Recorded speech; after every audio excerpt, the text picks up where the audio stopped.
Snow swirled around Daniel's feet. He pulled his coat tighter, the wind biting through the worn wool. The station platform was deserted, illuminated by a single flickering lamp. His breath plumed out, a ghostly dragon in the biting air. With a low rumble, a train emerged from the blizzard.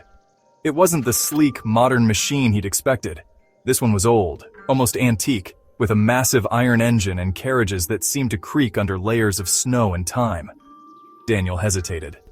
The Midnight Express, his ticket read. He hadn't heard of this line, but it was the only one left running in this weather. He boarded, his footsteps echoing on the metal steps.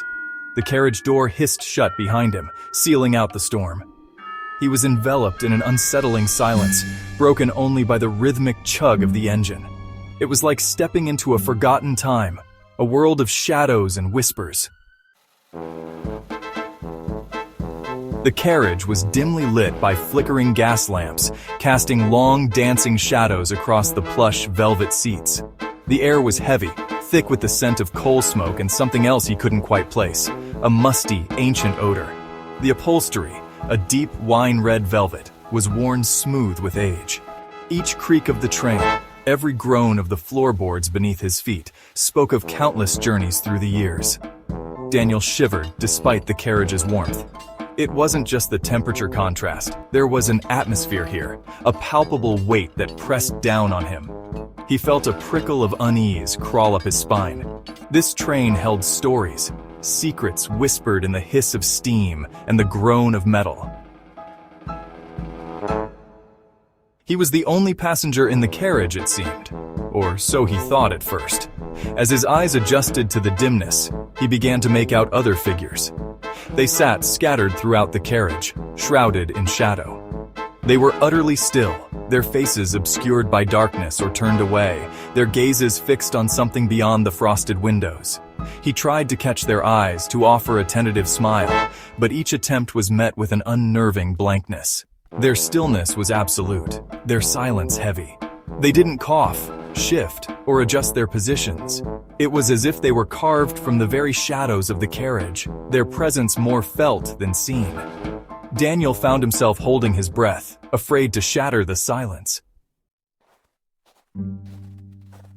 The train rattled on, the scenery a blur of white and gray. Daniel peered through the frosted window, trying to get his bearings. The landscape outside was unfamiliar, a stark expanse of snow-covered fields stretching into the endless night. He had been on this train for hours now, yet he hadn't recognized a single landmark.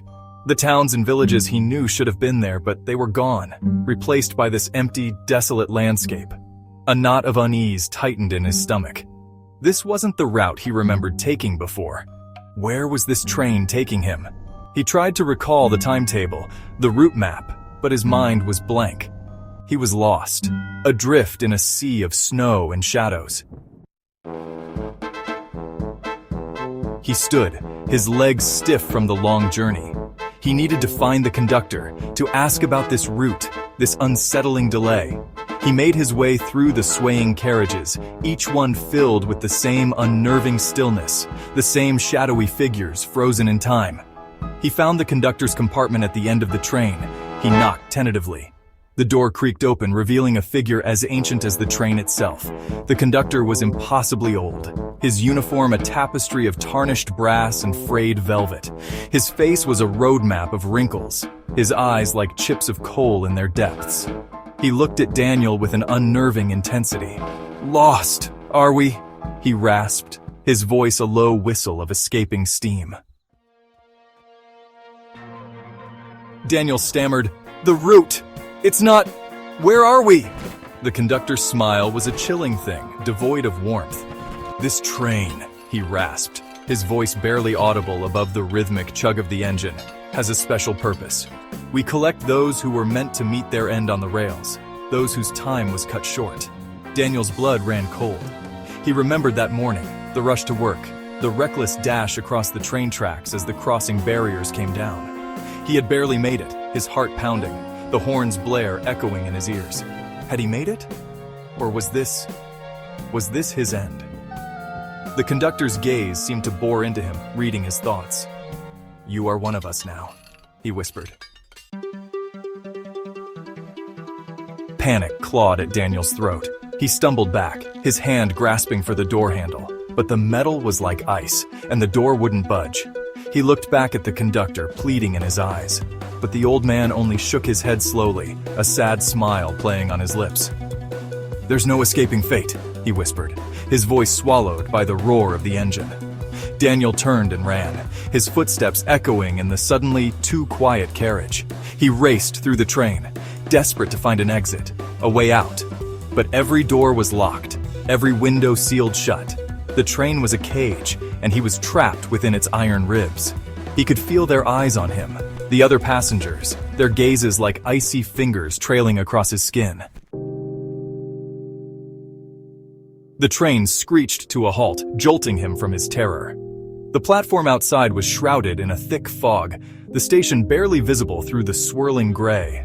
A sign, barely illuminated by a flickering gas lamp, read simply, "Whispering Pines." The name meant nothing to him. The conductor stood by the door, his eyes like dark pools. The other passengers, their movements stiff and unnatural, surrounded him, ushering him off the train.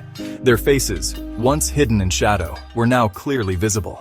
They were pale, almost translucent, their eyes hollow and filled with a strange light.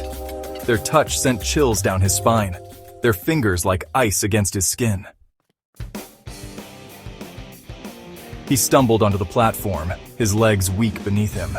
Through the swirling fog, he saw it, a tombstone, its surface polished smooth by the endless snow, and etched upon it, his name. Daniel felt a cold hand grip his arm, pulling him towards the grave. He struggled, but it was no use. He was too weak, the cold seeping into his bones. He looked back at the train. The conductor stood on the steps, his face unreadable in the dim light. The engine hissed, a plume of white steam escaping into the night. And then, with a lurch, the train began to move. It glided away into the fog, carrying its ghostly passengers towards some unknown destination, leaving Daniel standing on the platform, his name etched in cold, unyielding stone.